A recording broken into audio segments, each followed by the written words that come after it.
다니엘을 다루는 것은 대단히 영광스러운 일이고 또 참 중요한 일입니다. 필요한 일입니다.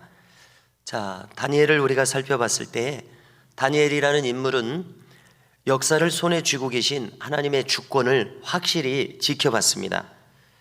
그는 자기의 시대에 이미 우리 주님 예수님, 본문에는 인자 같으시니 이렇게 표현된 거룩하신 영원한 성자를 그는 배웠습니다. 주전 500년대의 일입니다. 너무나 놀라운 일이죠. 생명책에 의한 심판을 그는 받습니다. 오늘 우리가 읽었죠. 영생과 영벌까지 받습니다. 마지막 때 사건들까지 받습니다. 휴가와 상급을 받습니다. 별처럼 빛나는 그분의 종들에 대한 이야기를 들었습니다. 그래서 우리는 이 다니엘서를 읽을 때에 1차적으로는 그 시대를 기록했지만은 그 시대, 자기 시대 이후에 있을 200~300년 후의 일들을 기록했지만은 동시에 마지막 때에 있어질 일까지 지금 기록한 것이거든요. 그리고 영원한 하나님 나라의 일들까지 다 기록했습니다. 그래서 우리는 이 다니엘과 요한계시록이 마치 쌍둥이처럼 똑같음을 느낍니다. 자세히 읽어본다면 깜짝 놀라는 대목은 다니엘에 있는 구절이 똑같이 요한계시록에 나와요. 그래서 하늘에서 떨어진 것이 아니구나, 똑같구나 이렇게 느끼게 됩니다. 뿐만 아니라 마가복음 13장, 마태복음 24장, 누가복음 21장은 공통적으로 말세에 있을 일을 주님이 이야기하십니다. 거기도 마찬가지입니다. 1차적으로는 추후 70년에 있을 예루살렘 성전의 완전한 멸망과 유대인들을 전 세계에 흩어버리는 완전한 유대민족의 패망을 주님이 예언하셨을 뿐만 아니라 즉시로 주님은 자신이 구름을 타고 다시 오실 것에 대해서 말씀하시는 이중 예언 이렇게 나타나 있습니다.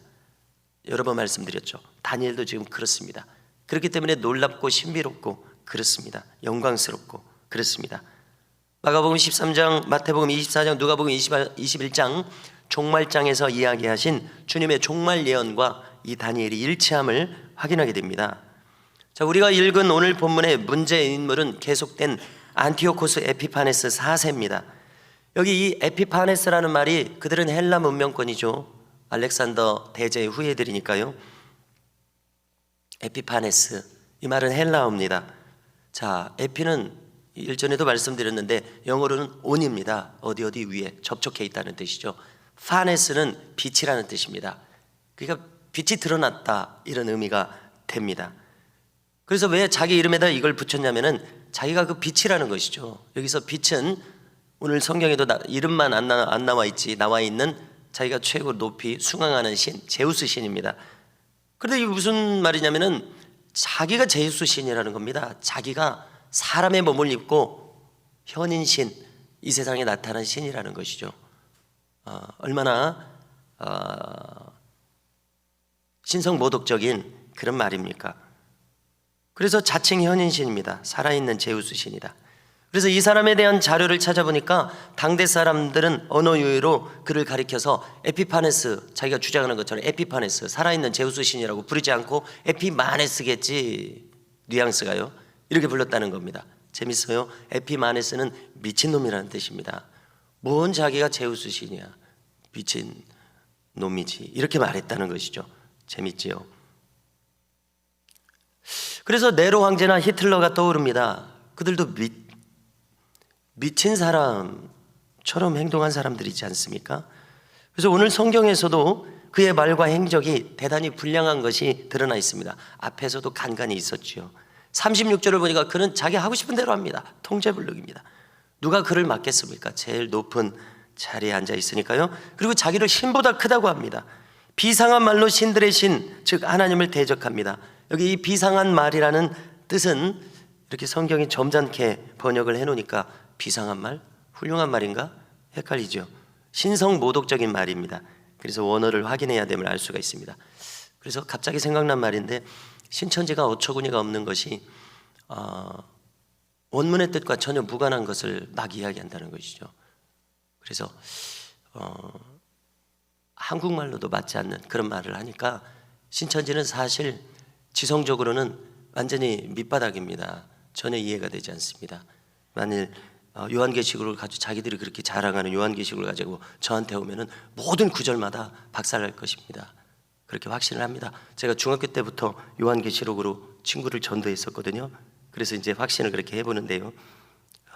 어처구니 없는 그런 논리를 가지고 있죠. 여기도 지금 마찬가지입니다. 비상한 말이라는 것은 신성모독적인 말입니다. 자, 그런데 이런 악인이 형통을 합니다. 그런데 단서가 붙죠. 하나님의 분노가 그칠 때까지입니다. 그래서 악인의 악함도 시한이 있다는 것을 알 수 있습니다. 하나님께서 너는 이제 그러면 그만 그쳐야 됩니다. 하나님이 주권자시기 때문에 그렇죠. 37절로 39절 간단히 요약하고자 하는데요. 그는 선대로부터 이 헬라인들은 지금 영토는 바사, 바벨론, 또 아수르 이 지역을 장악하고 있지만 헬라인들이니까요. 그 지배층이 알렉산더의 부하들이잖아요. 그러니까 선대로부터 아폴로 신을 주신으로 섬긴 그런 부류들이었습니다. 또 뭐 담무스, 대중이 믿는 이 신을 버리고 더 강한 신은 제우스 신입니다. 그 제우스 신이 아버지잖아요. 신들의 아버지잖아요. 아폴로의 아버지잖아요. 그러니까 공략이 힘든 산성들을 정복하기 위해서는 가장 센 신을 주신으로 가지고 있어야 하는 겁니다. 여기 공경한다는 말 점잖게 썼는데요. 제우스 신을 그렇게 한다는 것이죠. 그래서 우리하고는 맞지 않죠. 공경한다는 말이 그가 제우스를 섬긴다는 말이니까. 그리고요, 이 행보가 자기를 추종하는 마찬가지로 사악한 자들에게 영토를 나눠줍니다. 폭군들의 전형적인 모습입니다. 폭군들은 마음으로 자기 부하들을 산 사람들이 아니죠. 존경심으로 자기 부하들을 거느린 사람들이 아닙니다. 그러니까 뭘 막 줘야 됩니다. 입을 막아야 되니까요. 그런 관계입니다. 아주 불량배들의 그런 관계죠. 전형적인 폭군들의 모습을 보이고 있습니다. 우리도 어떤 사람들을 떠올릴 수가 있죠. 40절부터는 그의 최후를 그려줍니다. 자, 애굽에는 톨레미 왕조, 프톨레마이오스 왕조, 즉 여기 성경에 남방왕이라고 기록되어 있는 그 왕이 이제 대범하게 당하고만 있지 않았습니다. 이 안티오코스를 공격해 옵니다. 안티오코스도 막강한 군사력으로 응전합니다. 그 과정에서 여기 영화로운 땅은 유대 땅을 가리킵니다. 예루살렘을 가리킵니다. 이 유대 지역도 공격합니다. 계속 반복되고 있죠. 그래서 파죽지세로 공세하여 애굽을 거의 정복했다. 이것이 역사가들의 전해주는 정보입니다. 자, 44절은 아주 지금 요약되어 있는 것인데요. 예루살렘을 학살합니다. 그리고 성전을 유린합니다. 우리가 여러 번 다뤘었죠. 반복해서 다뤘었습니다. 문제의 그 사건입니다. 그러나 45절에서 이전에 다니엘 8장 25절에서도 언급했었는데요. 다시 상기시켜드리면 그가 사람의 손으로 말미암지 않고 깨지리라. 그의 최후의 종말이 이렇다는 것입니다. 누가 죽여서 죽는 것이 아니라 그냥 죽어요. 그냥 죽을 때 돼서 설명하면은 도와줄 자가 없는 종말을 맞겠다는 뜻이죠. 실제로 역사는 그가 병거에서 떨어져서 내상을 입은 후에 산채로 몸에서 구더기가 나올 정도의 중병 환자가 되어서 스스로 죽게 되었다고 전합니다. 또 이제 12장으로 넘어갑니다. 자, 여기는 다시 거론합니다만은 이중 예언입니다. 1차적으로는 계속 거론한 거예요. 안티오코스 에피파네스 4세 치하의 극심한 박해 상황이 펼쳐진 것이 그 배경입니다. 여러 번 거론했듯이요, 이 유대인들에게 할례를 금합니다. 매일 드리는 상번제를 금지시킵니다. 성전을 완전히 유린해서 번제단 위에다가 제우스 신상을 세웁니다. 돼지피와 돼지고기로 제사를 드리게 합니다. 줄 세워서 예루살렘 성민들에게 억지로 돼지고기를 먹입니다.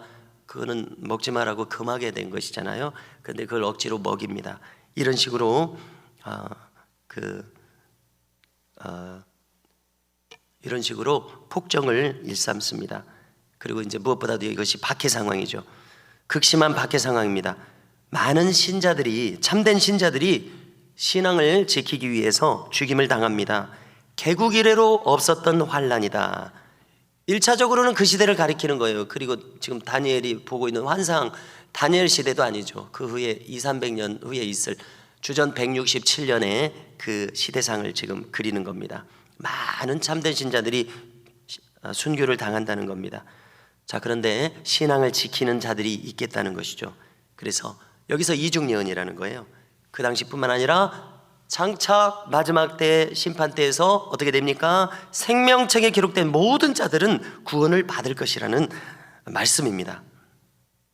이중 예언입니다.